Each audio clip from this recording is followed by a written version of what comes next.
शान्ताकारं भुजगशयनं पद्मनाभं सुरेशं विश्वाधारं गगनसदृशं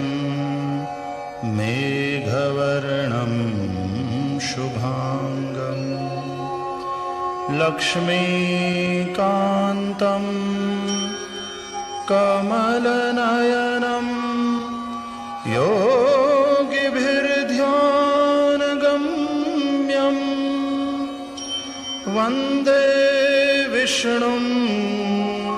भवभयहरं सर्वलोकैकनाथम्।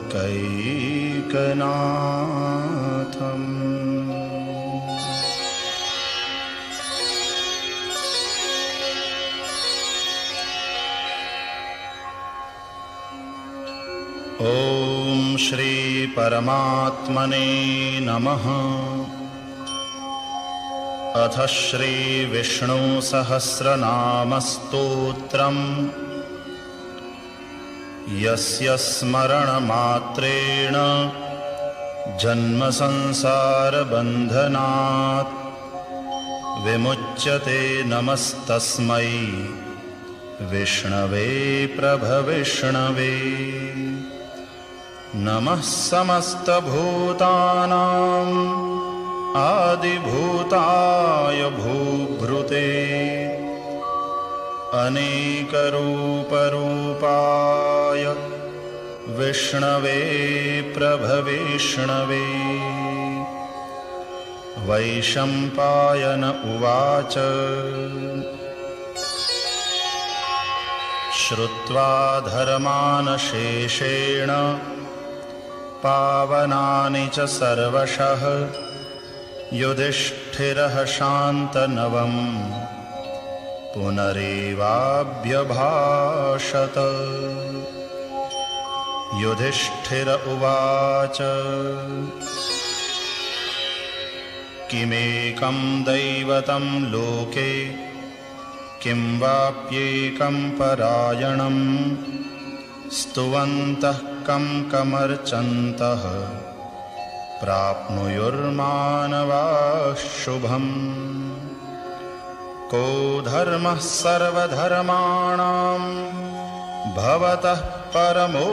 मतः किं जपन्मुच्यते जन्तुर्जन्म संसार बन्धनात्। भीष्म उवाच जगत्प्रभुं देवदेवम् अनन्तं पुरुषोत्तमं स्तुवन्नाम सहस्रेण पुरुषः सततोत्थितः।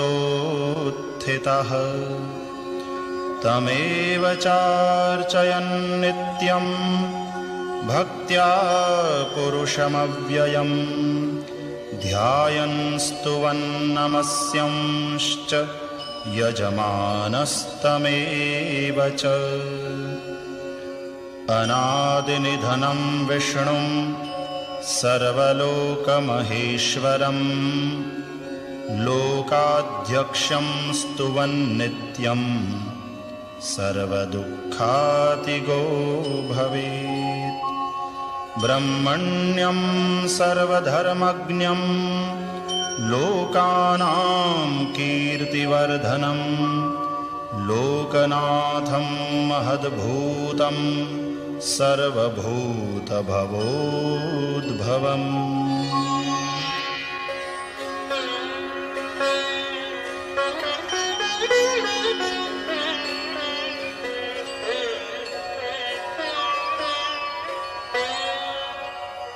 एष मे सर्वधर्माणां धर्मोऽधिकतमो मतः यद्भक्त्या पुण्डरीकाक्षं स्तवैरर्चेन्नरः सदा। परमं यो महत्तेजः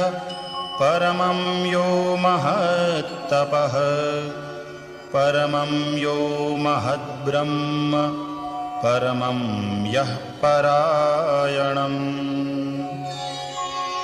पवित्राणां पवित्रं यो मङ्गलानां च मङ्गलम् दैवतं देवतानां च भूतानां यो व्ययः पिता यतः सर्वाणि भूतानि भवन्त्यादियुगागमे यस्मिंश्च प्रलयं यान्ति पुनरेव युगक्षये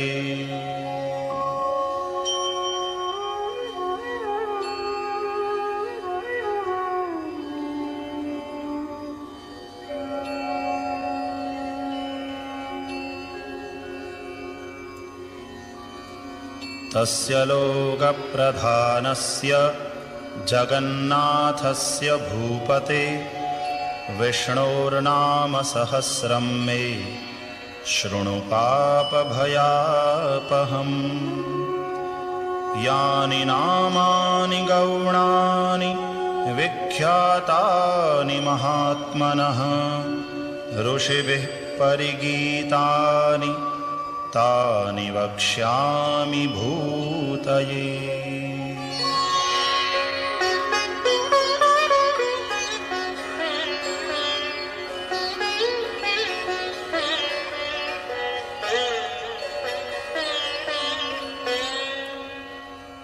ॐ विश्वं विष्णुर्वषट्कारो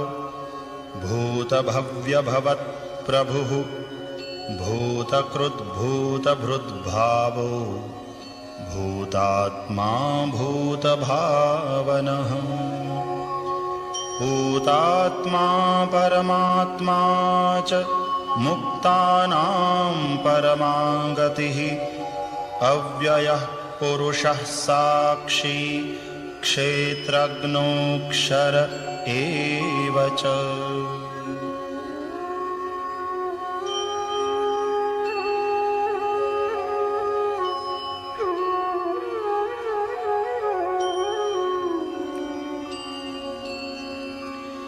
योगो योगविदां नेता प्रधानपुरुषेश्वरः नारसिंहवपुः श्रीमान् केशवः पुरुषोत्तमः सर्वः शर्वः शिवः स्थाणुः भूतादिर्निधिरव्ययः सम्भवो भावनो भर्ता प्रभवः प्रभुरीश्वरः स्वयंभूः शम्भुरादित्यः पुष्कराक्षो महास्वनः अनादिनिधनो धाता विधाता धातुरुत्तमः अप्रमेयो ऋषिकेशः पद्मनामोऽमरप्रभुः विश्वकर्मा मनुस्त्वष्टा स्थविष्ठः स्थविरो ध्रुवः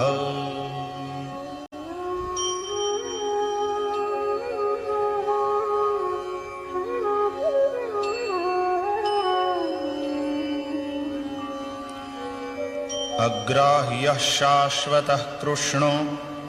लोहिताक्षः प्रतर्दनः प्रभूतस्त्रिककुब्धाम पवित्रं मङ्गलं परम् ईशानः प्राणदः प्राणो ज्येष्ठः श्रेष्ठः प्रजापतिः हिरण्यगर्भो भूगर्भो माधवो मधुसूदनः ईश्वरो विक्रमी धन्वी मेधावी विक्रमः क्रमः अनुत्तमो दुराधर्षः कृतज्ञः कृतिरात्मवान् सुरेशः शरणं शर्मा विश्वरेताः प्रजाभवः अहः संवत्सरो व्यालः प्रत्ययः सर्वदर्शनः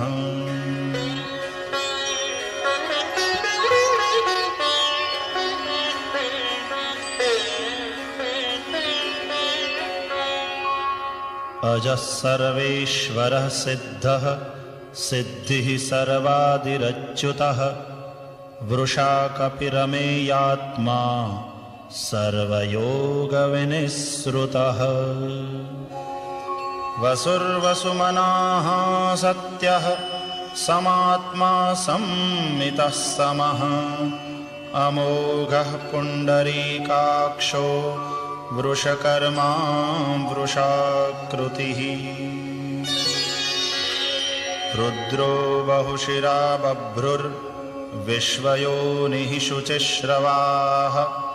अमृतः शाश्वतस्थाणुः वरारोहो महातपाः सर्वगः सर्वविद्भानुर्विश्वक्सेनो जनार्दनः वेदो वेदविदव्यङ्गो वेदाङ्गो वेदवित् कविः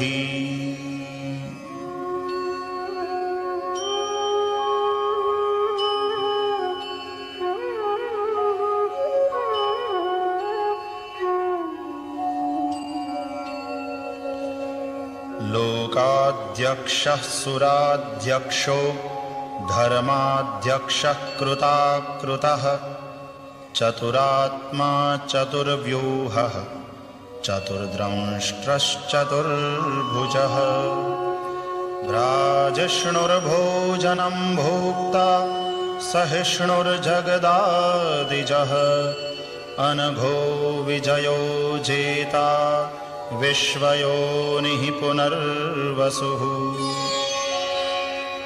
उपेन्द्रो वामनः प्रांशुः अमोघः शुचिरूर्जितः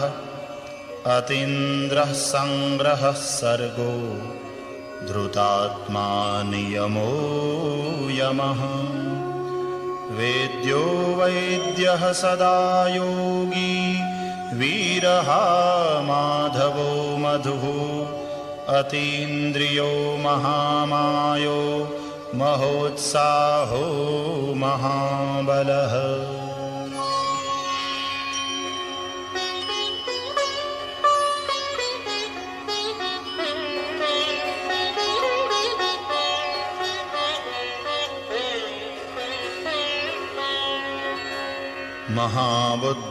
महाबुद्धिर्महावीर्यो महाशक्तिर्महाद्युतिः अनिर्देश्य वपुः श्रीमान् अमेयात्मा महादृधृक् महेश्वासो महीभर्ता श्रीनिवासः सतां गतिः अनिरुद्धः सुरानन्दो गोविन्दो गोविदाम्पतिः मरीचिर्दमनो हंसः सुपर्णो भुजगोत्तमः हिरण्यनाभः सुतपाः पद्मनाभः प्रजापतिः अमृत्युः सर्वदृक्सिंहः सन्धाता सन्धिमान् स्थिरः अजो दुर्मर्षणः शास्ता विश्रुतात्मा सुरारिः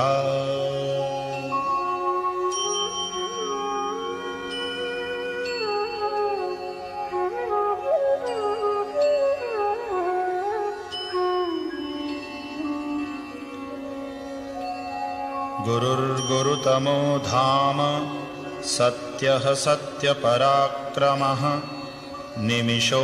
निमिषस्रग्वी वाचस्पतिरुदारधीः अग्रणीर्ग्रामणीः श्रीमान् न्यायो नेता समीरणः सहस्रमूर्धा विश्वात्मा सहस्राक्षः सहस्रपात् आवर्तनो निवृत्तात्मा संवृतः संप्रमर्दनः अहः संवर्तको वह्निः अनिलो धरणीधरः सुप्रसादः प्रसन्नात्मा विश्वधृग् विश्वभुग् विभुः सत्कर्ता सत्कृतः साधुर्जह्नुर्नारायणो नरः।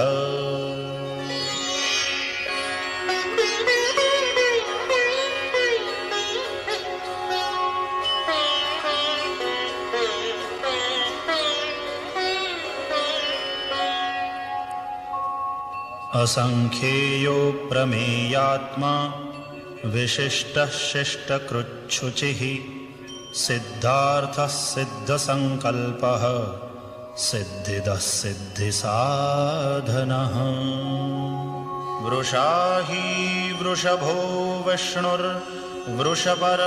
वृषोदरः वर्धनो वर्धमानश्च विविक्तश्रुतिस्सागरः। सुभुजो दुर्धरो वाग्मी महेन्द्रो वसुदो वसुः नैकरूपो बृहद्रूपः शिपिविष्टः प्रकाशनः।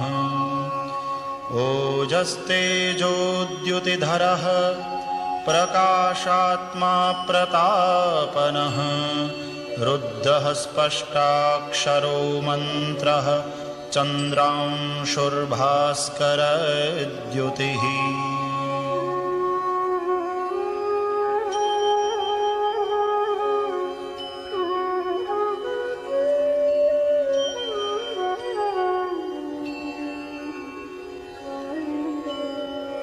अमृतांशूद्भवो भानुः शशबिन्दुः सुरेश्वरः औषधं जगतः सेतुः सत्यधर्मपराक्रमः।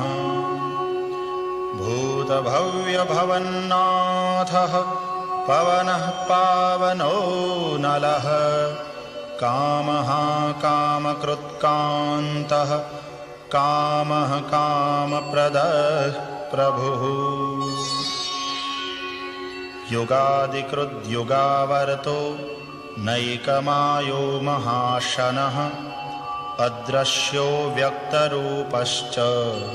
सहस्रजिदनन्तजित्। इष्टो विशिष्टः शिष्टेष्टः शिखण्डी नहुषो वृषः क्रोधः क्रोधकृत्कर्ता विश्वबाहुर्महीधरः।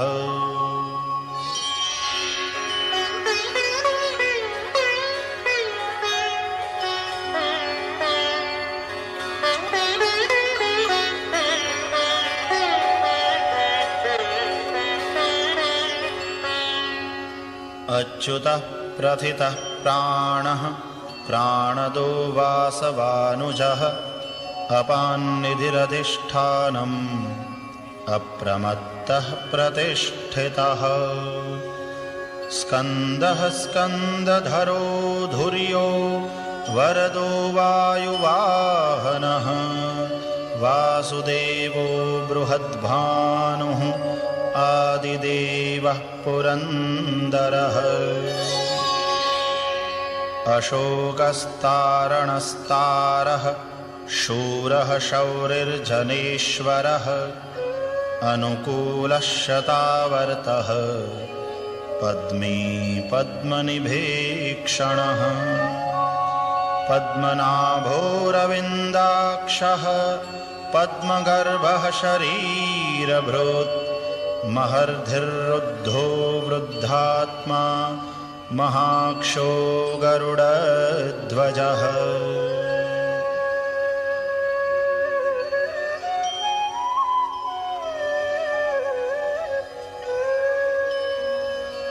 अतुलः शरभो भीमः समयज्ञो हविर्हरिः सर्वलक्षणलक्षण्यो लक्ष्मीवान् समितिञ्जयः। विक्षरोरोहितो मार्गो हेतुर्दामोदरः सहः महीधरो महाभागो वेगवानमिताशनः। उद्भवः क्षोभणो देवः श्रीगर्भः परमेश्वरः करणं कारणं कर्ता विकर्ता गहनो गुहः व्यवसायो व्यवस्थानः संस्थानस्थानदो ध्रुवः परर्धिः परमः स्पष्टः तुष्टः पुष्टः शुभे क्षणः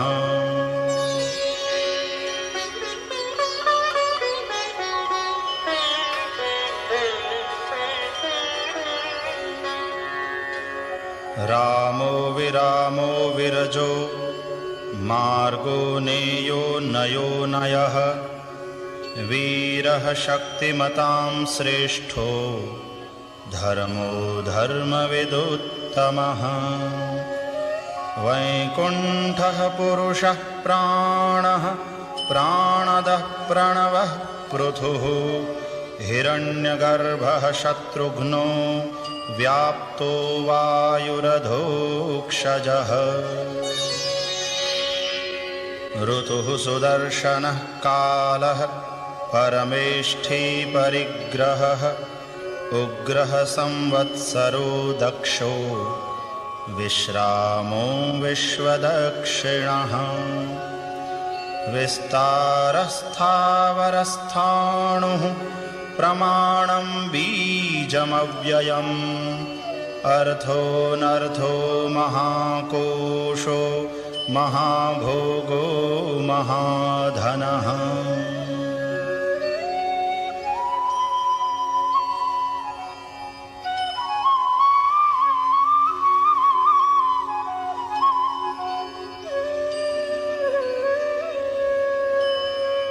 अनिर्विण्णः स्थविष्ठो भुर्धर्मयूपो महामखः नक्षत्रनेमिर्नक्षत्री क्षमः क्षामः समीहनः यज्ञ इज्यो महेज्यश्च क्रतुः सत्रं सतां गतिः सर्वदर्शी विमुक्तात्मा सर्वज्ञो ज्ञानमुत्तमम् सुव्रतः सुमुखः सूक्ष्मः सुघोषः सुखदः सुहृत् मनोहरोजितक्रोधो वीरबाहुर्विदारणः स्वापनः स्ववशो व्यापी नैकात्मानैककर्मकृत् वत्सरो वत्सलो वत्सी रत्नगर्भो धनेश्वरः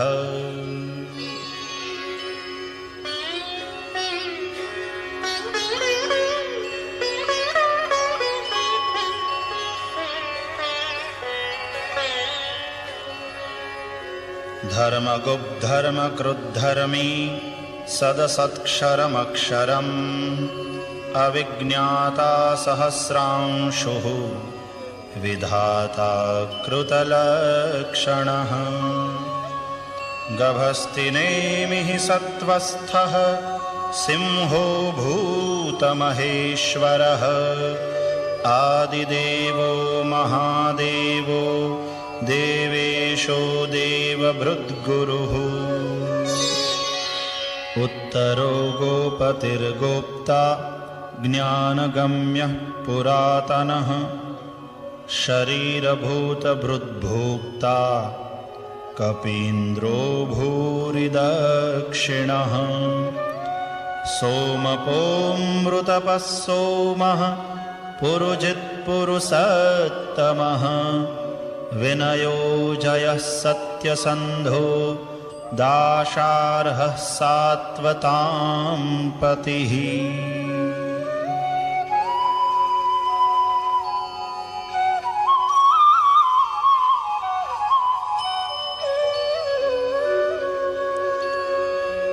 जीवो विनयिता साक्षी मुकुन्दो मितविक्रमः अम्भो निधिरनन्तात्मा महोदधिशयोऽन्तकः अजो महार्हः स्वाभाव्यो जितामित्रः प्रमोदनः आनन्दो नन्दनो नन्दः सत्यधर्मा त्रिविक्रमः महर्षिः कपिलाचार्यः कृतज्ञो मेदिनीपतिः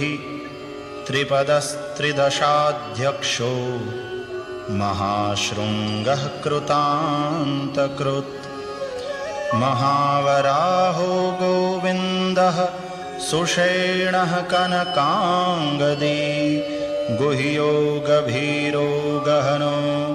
गुप्तश्चक्रगदाधरः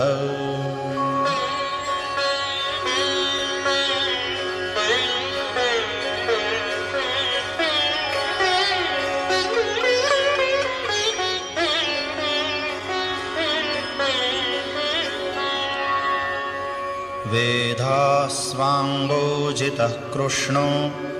दृढः सङ्कर्षणोच्युतः वरुणो वारुणो वृक्षः पुष्कराक्षो महामनाः भगवान् भगहानन्दी वनमाली हलायुधः आदित्यो ज्योतिरादित्यः सहिष्णुर्गतिसत्तमः सुधन्वा खण्डपरशुर्दारुणो द्रविणप्रदः दिवि स्पृक् सर्वदृग्व्यासो वाचस्पतिरयो निजः त्रिसामासामगस्साम निर्वाणं भेषजं भिषक् सन्न्यासकृच्छमः शान्तो निष्ठा शान्तिः परायणः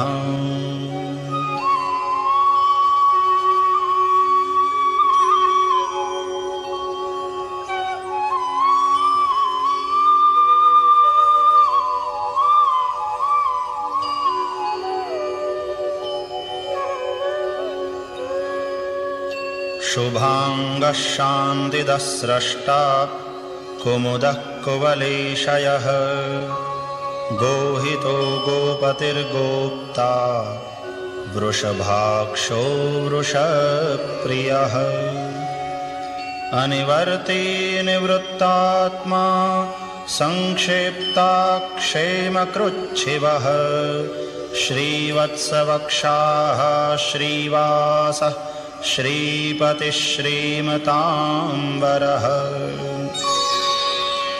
श्रीदः श्रीशः श्रीनिवासः श्रीनिधिः श्रीविभावनः श्रीधरः श्रीकरः श्रेयः श्रीमान् लोकत्रयाश्रयः स्वक्षः स्वङ्गः शतानन्दो नन्दिर्ज्योतिर्गणेश्वरः विजितात्मा विधेयात्मा सत्कीर्तिश्छिन्न संशयः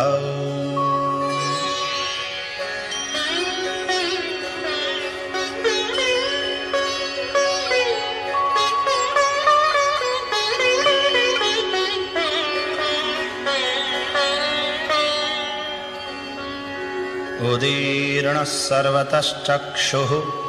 अनीशः शाश्वतस्थिरः भूषयो भूषणो भूतिः विशोकः शोकनाशनः अर्चिष्मान्नर्चितः कुम्भो विशुद्धात्मा विशोधनः अनिरुद्धो प्रतिरथः प्रद्युम्नो मितविक्रमः कालनेमिनिहावीरः शौरिः शूरजनेश्वरः त्रिलोकात्मा त्रिलोकेशः केशवः केशिहा हरिः कामदेवः कामपालः कामीकान्तः कृतागमः अनिर्देश्य वपुर्विष्णुर्वीरोऽनन्तो धनञ्जयः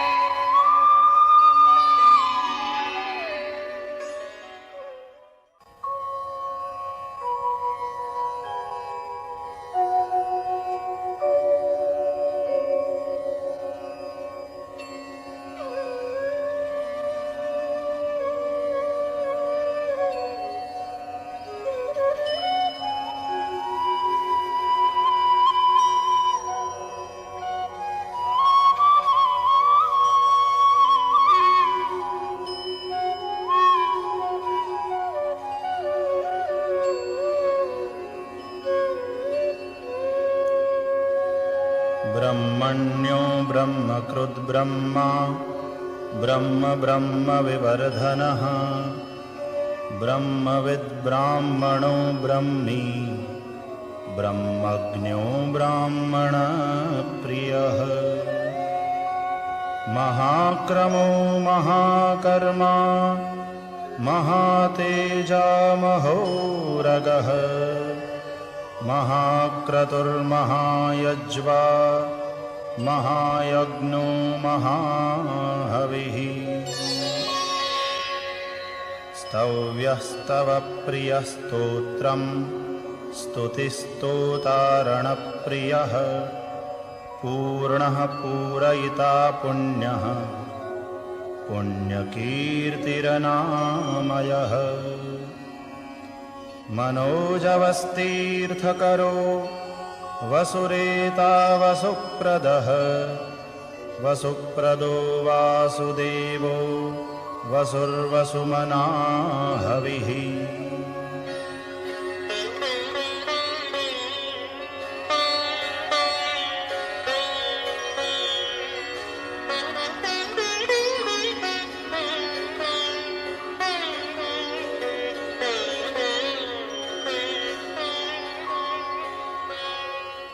सद्गतिः सत्कृतिः सत्ता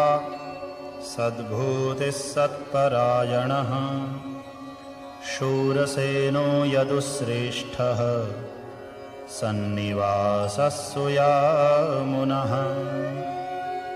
भूतावासो वासुदेवः सर्वासु निलयो नलः दर्पः दर्पदो द्रप्तो दुर्धरोऽथापराजितः विश्वमूर्तिर्महामूर्तिः दीप्तमूर्तिरमूर्तिमान् अनेकमूर्तिरव्यक्तः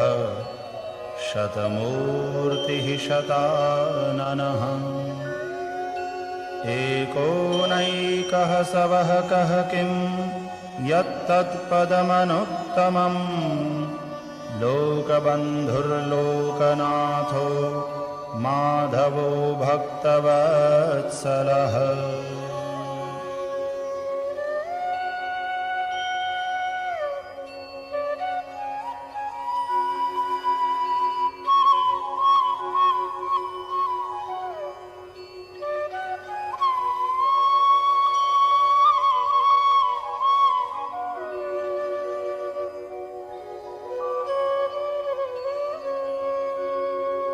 सुवर्णवर्णो हेमांगो वरांगश्चंदनांगदी वीरः विषमः शून्यो घृताशीरचलश्चलः अमानीमानदो मान्यो लोकस्वामी त्रिलोकधृक् सुमेधा मेधजो धन्यः सत्यमेधाधराधरः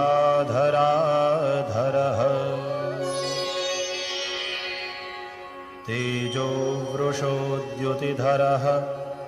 सर्वशस्त्रभृतांवरः प्रग्रहो निग्रहो व्यग्रो नैकशृङ्गो गदाग्रजः चतुर्मूर्तिश्चतुर्बाहुः चतुर्व्यूहश्चतुर्गतिः चतुरात्मा चतुर्भावः चतुर्वेदविदेकपात्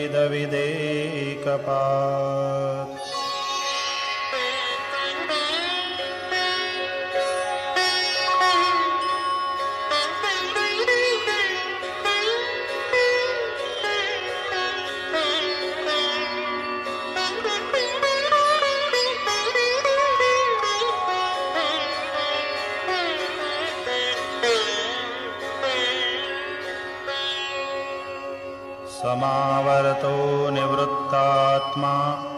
दुर्जयो दुरतिक्रमः दुर्लभो दुर्गमो दुर्गो दुरावासो दुरारिहा शुभांगो लोकसारंगः सुतन्तुस्तन्तुवर्धनः इन्द्रकर्मा महाकर्मा कृतकर्मा कृतागमः उद्भवः सुन्दरः सुन्दो रत्ननाभः सुलोचनः अर्को वाजसनः शृङ्गी जयन्तः सर्वविजयी सुवर्णबिन्दुरक्षोभ्यः सर्ववागीश्वरेश्वरः महाह्रदो महागर्तो महाभूतो महानिधिः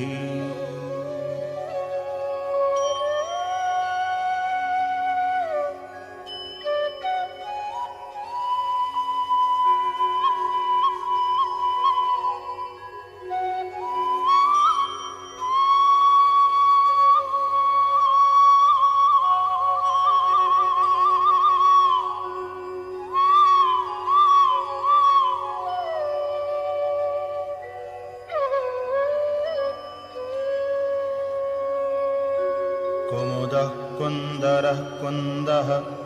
पर्जन्यः पावनो निलः अमृतांशोऽमृतवपुः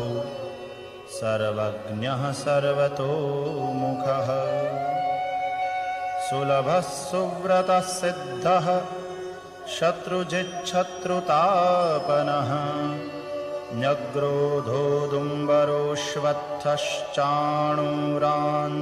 न्यग्रोधोदुम्बरोऽश्वत्थश्चाणूरान्ध्रनिषूदनः सहस्रार्चिः सप्तजिह्वः सप्तैधाः सप्तवाहनः अमूर्तिरनघोचिन्त्यो भयकृद्भयनाशनः अणुर्बृहत्कृशः स्थूलो गुणभृन्निर्गुणो महान् अद्रुतस्वद्रुतस्वास्यः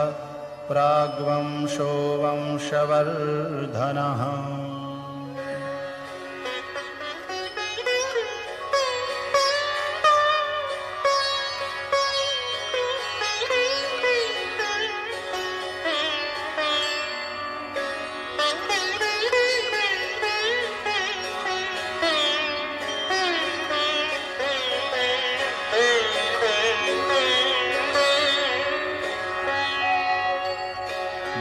भारभृत्कथितो योगी योगीशः सर्वकामदः आश्रमश्रमणक्षामः सुपर्णो वायुवाहनः धनुर्धरो धनुर्वेदो दण्डो दमयिता दमः अपराजितः सर्वसहो नियन्ता नियमो यमः सत्त्ववान् सात्विकः सत्यः सत्यधर्मपरायणः अभिप्रायः प्रियार्होर्हः प्रियकृत्प्रीतिवर्धनः विहाय सगतिर्ज्योतिः सुरुचिर्हुतभुग्विभुः रविर्विरोचनः सूर्यः सविता रविलोचनः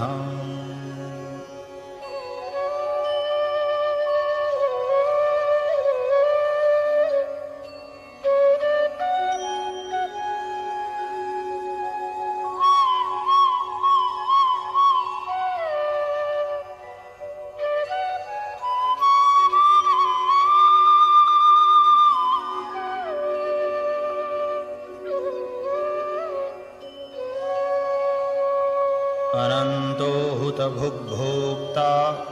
सुखदो नैकजोऽग्रजः अनिर्विण्णः सदामर्षि लोकाधिष्ठानमद्भुतः सनातनतमः कपिलः कपिरव्ययः स्वस्तिदः स्वस्तिकृत् स्वस्ति स्वस्ति भुक् स्वस्ति दक्षिणः अरौद्रः कुण्डलीचक्री विक्रम्योर्जितशासनः शब्दातिगः शब्दसहः शिशिरः शर्वरीकरः अक्रूरः पेशलो दक्षो दक्षिणः क्षमिणाम्बरः विद्वत्तमो वीतभयः पुण्यश्रवणकीर्तनः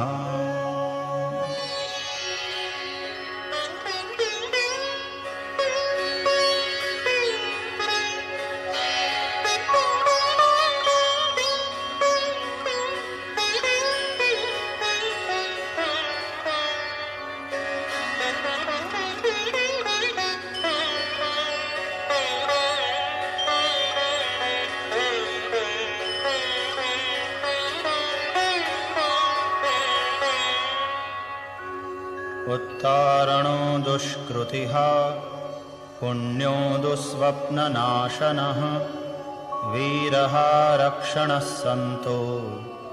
जीवनः पर्यवस्थितः अनन्तरूपोऽनन्तश्रीः जितमन्युर्भयापहः चतुरस्रो गभीरात्मा विदिशो व्यादिशो दिशः अनादिर्भूर्भुवो लक्ष्मीः सुवीरो रुचिराङ्गदः जननो जनजन्मादिर्भीमो भीमपराक्रमः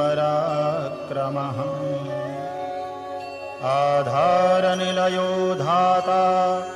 पुष्पहासः प्रजागरः ऊर्ध्वगः सत्पथाचारः प्राणदः प्रणवः पणः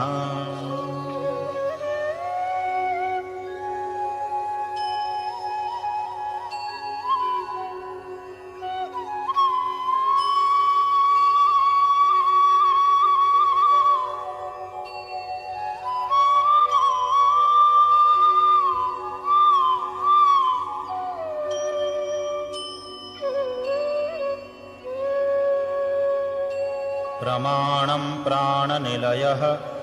प्राणभृत्प्राणजीवनः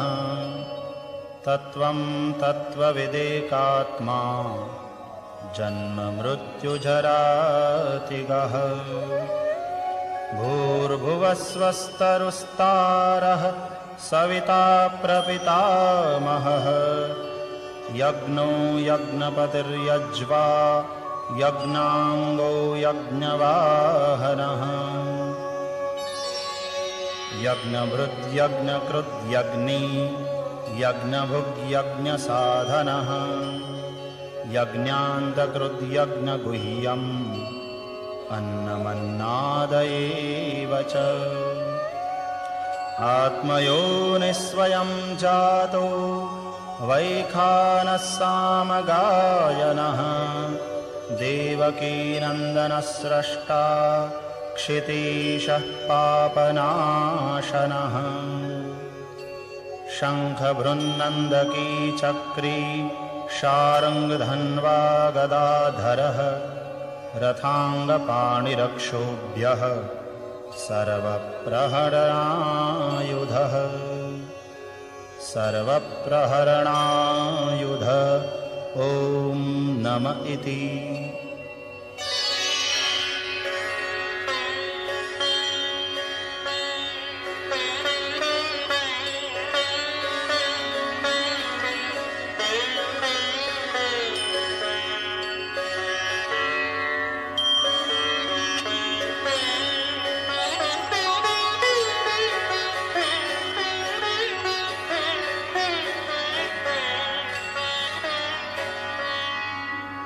इतीदं कीर्तनीयस्य केशवस्य महात्मनः नाम्नां सहस्रं दिव्यानाम् अशेषेण प्रकीर्तितम् य इदं शृणुयान्नित्यं यश्चापि परिकीर्तयेत् नाशुभं प्राप्नुयात् किञ्चित् सोमुत्रेह च मानवः वेदान्तगो ब्राह्मणः स्यात् क्षत्रियो विजयी भवेत् वैश्यो धनसमृद्धः स्यात् शूद्रः सुखमवाप्नुयात् धर्मार्थी प्राप्नुयात् धर्मम् अर्थार्थी चार्थमाप्नुयात् कामानवाप्नुयात् कामी प्रजार्थी प्राप्नुयात् प्रजाम्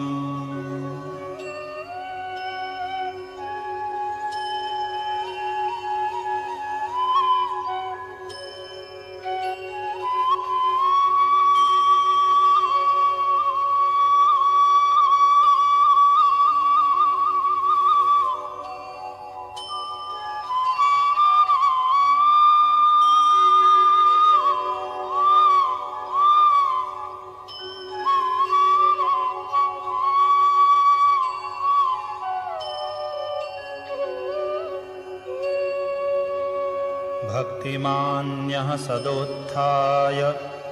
शुचिस्तद्गतमानसः सहस्रं वासुदेवस्य नाम्नामेतत्प्रकीर्तये यशः प्राप्नोति विपुलं ज्ञातिप्राधान्यमेव च अचलां श्रियमाप्नोति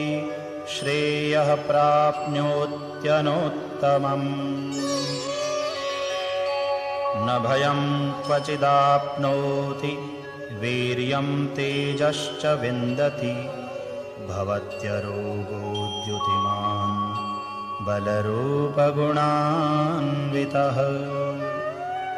रोगार्तो मुच्यते रोगात् बद्धो मुच्येत बन्धनात् भयान्मुच्येत भीतस्तो मुच्येतापन्न आपदः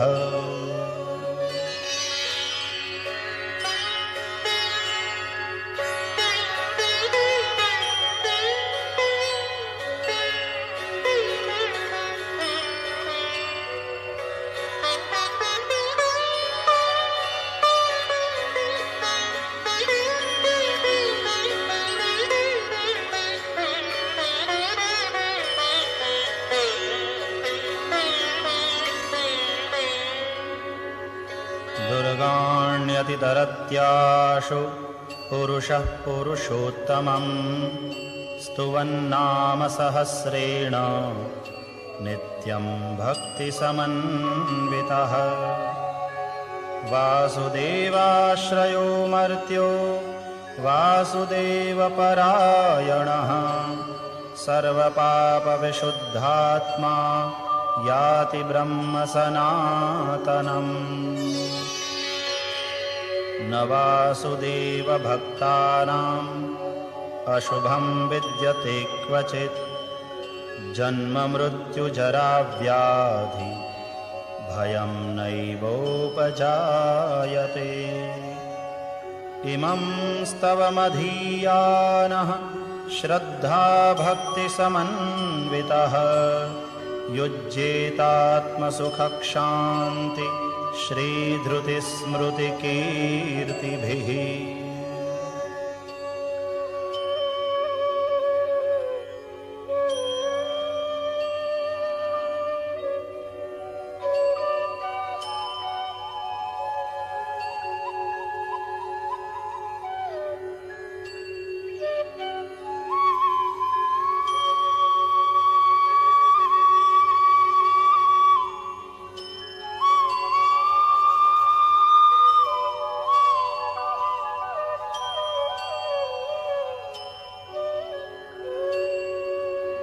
न क्रोधो न च मात्सर्यं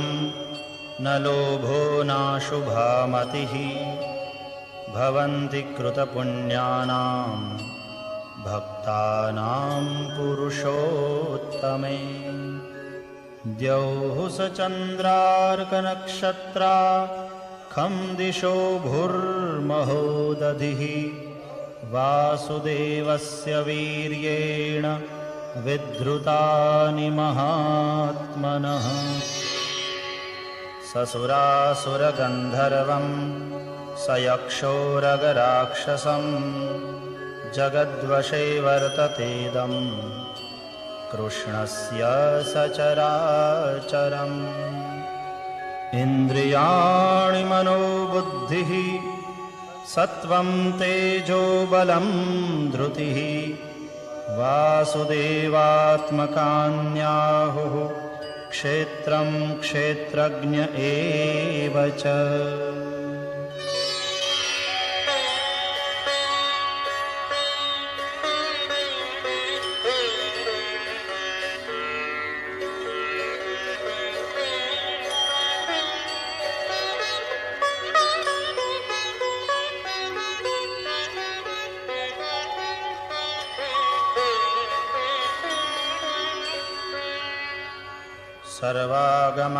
सर्वागमानामाचारः प्रथमं परिकल्पते आचारप्रभवो धर्मो धर्मस्य प्रभुरच्युतः ऋषयः पितरो देवा महाभूतानि धातवः जङ्गमा जङ्गमं चेदं जगन्नारायणोद्भवम् योगो ज्ञानं तथा सांख्यं विद्याः शिल्पादिकर्म च वेदाः शास्त्राणि विज्ञानम् एतत्सर्वं जनार्दनात् एको विष्णुर्महद्भूतं पृथग्भूतान्यनेकशः त्रीन् लोकान् व्याप्य भूतात्मा भुङ्क्ते विश्वभुगौ व्ययः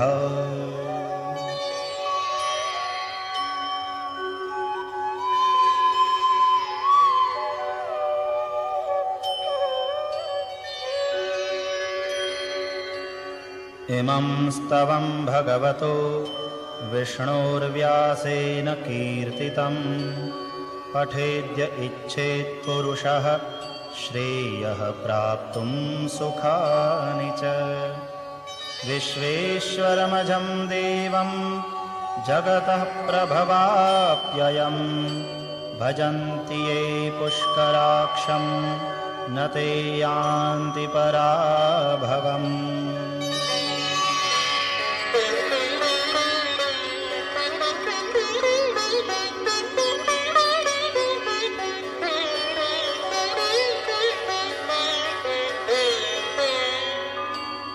ॐ तत्सदिति